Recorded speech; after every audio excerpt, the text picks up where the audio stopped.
Hi friends, welcome back to my channel. Today I'm here with another OET letter, which is the recent exam letter. Those who wrote this exam, please comment below the comment box. How was it? How you felt it? Was it hard or was it easy? Just to know. So it will be beneficial for other students who are preparing for their exam. Okay, thank you. So let's read the case note first. Assume that today's date is 7th January 2023. You are a nurse taking care of an elderly patient named Mr. Alan Pearson. Date of birth 6 October 1983. Social history: retired heat engineer, widower, son died, daughter lives abroad. Drinks alcohol 14 units per week, smokes 5 to 10 cigarettes per day. Hobbies: reading. Medical history: splenectomy done after a car accident. Diagnosed hypertension in 2008. Osteoarthritis in 2020. Decreased mobility, find difficulty to getting upstairs. Then flu in 2021, little activity. So the medication amlodipine 5 mg per day for hypertension. Paracetamol PRN for arthritis, but it's ineffective. So before we proceed, let's read the writing task. Who is our reader, or to whom we are going to refer this letter, this patient? So to whom we are going to write this letter. So we should know it first, then only we can make sure what all information we have to include in this letter, the what information we have to omit. So we should prioritize accordingly. So let's see who is our reader. Here I'm not going to read the discharge plan, we will read it later.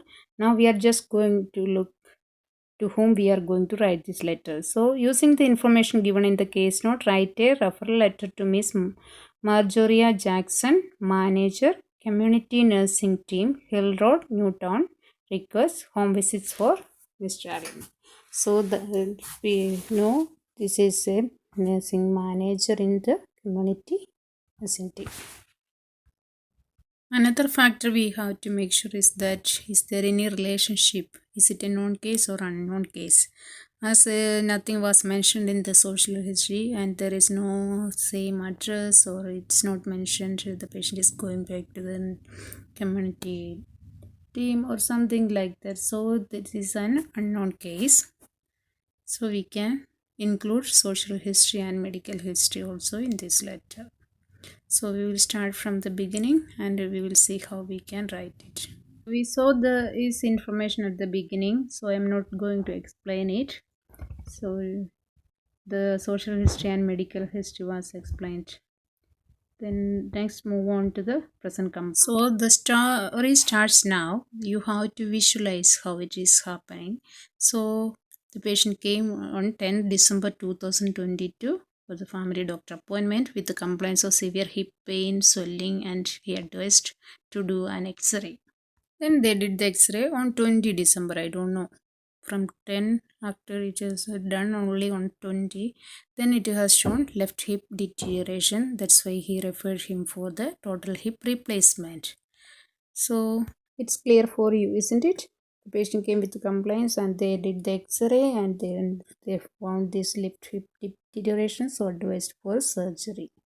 That's the thing you should imagine, and this is the way we are giving handover to the ward, or if we are referring and we are endorsing what we are doing, the same thing like that only we are going to write this letter. It should be clear for them and should not elaborate a lot, just concise and tell the information to them. That's the thing they are expecting. Are you ready to listen to the remaining part of the story? So let's carry on. So on 5th January 2023, patient admitted because he was posted for the surgery. So for the pre and post op preparation, he admitted because they have to do the supervision.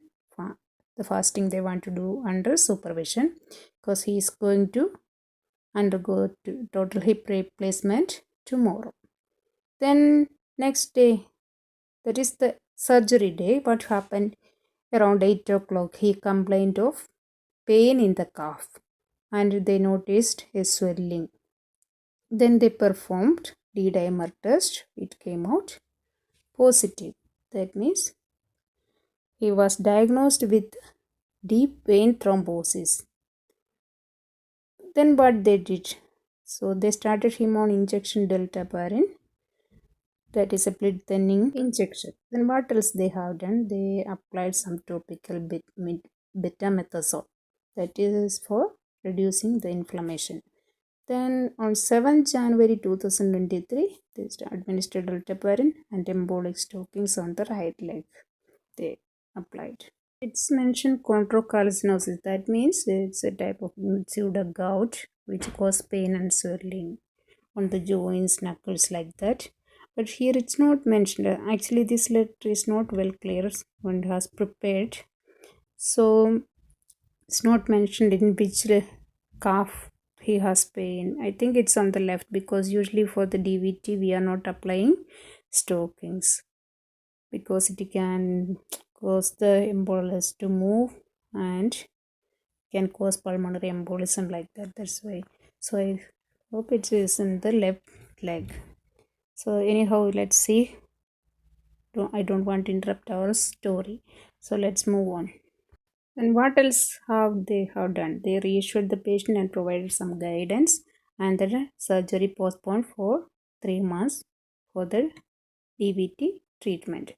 Then what else they have done? They community health nurse visits once per day. That means daily visits, daily home visits for the ongoing care and assistance because he needs some supervision and because he lives alone. Then no one to look after. Maybe he can be self-neglected and it can be worsen the situation. So he needs some assistance for the medication management like that. What is the discharge plan? Help with changing and wearing stockings only right leg. That means the DVT is on the left leg. Monitor redness, swelling and pain left leg. Yeah, see it's mentioned here left leg. Check skin.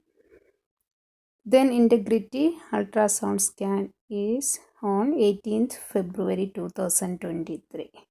There is an appointment. Then what is the right to community health nursing team? That's why we are writing this letter to the community health nursing team to take care or look after him at home. So do you want a sample letter? Let's see an example.